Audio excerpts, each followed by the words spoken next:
श्री गणेशाय नमः। कृष्णाय वासुदेवाय हरिये परमात्मने प्रणतः क्लेशनाशाय गोविंदाय नमो नमः। सभी प्रभु भक्तों को जीवन प्रकाश चैनल की तरफ से राधे राधे। आज हम माघ मास महात्म्य का 5वां अध्याय करेंगे।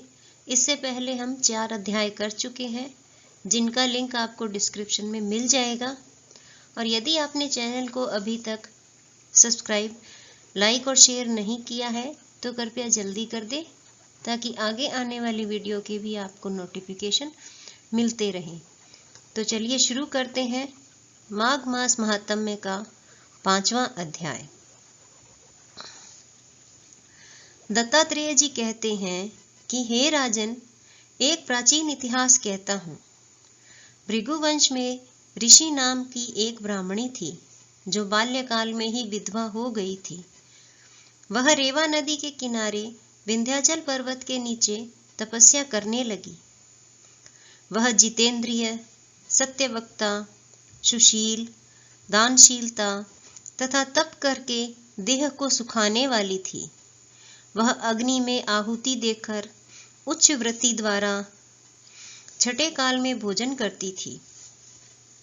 वह वक्कल धारण करती थी और संतोष से अपना जीवन व्यतीत करती थी। उसने रेवा और कपिल नदी के संगम में 60 वर्ष तक माघ स्नान किया और फिर वहीं पर मृत्यु को प्राप्त हो गई। माघ स्नान के फल से वह दिव्य 4000 वर्ष तक विष्णु लोक में वास करके सुंद और उपसुंद दैत्यों का नाश करने के लिए ब्रह्मा द्वारा तिलोत्तमा नाम की अप्सरा के रूप में ब्रह्मलोक में उत्पन्न हुई। वह अत्यंत रूपवती, गान विद्या में अति प्रवीण तथा मुकुट कुंडल से शोभायमान थी।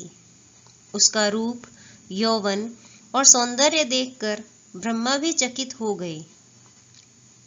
वह तिलोत्तमा रेवा नदी के पवित्र जल में स्नान करके वन में बैठी थी।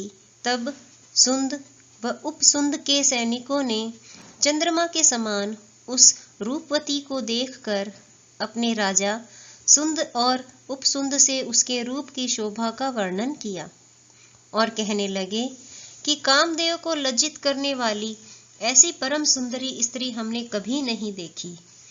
आप भी चलकर देखें। तब वह दोनों मदिरा के पात्र रखकर वहां पर आए जहां पर वह सुंदरी बैठी हुई थी, और मदिरा के पान विहल होकर काम क्रीड़ा से पीड़ित हुए और दोनों ही आपस में उस स्त्री रतन को प्राप्त करने के लिए विवादग्रस्त हुए और फिर आपस में युद्ध करते हुए वहीं समाप्त हो गए।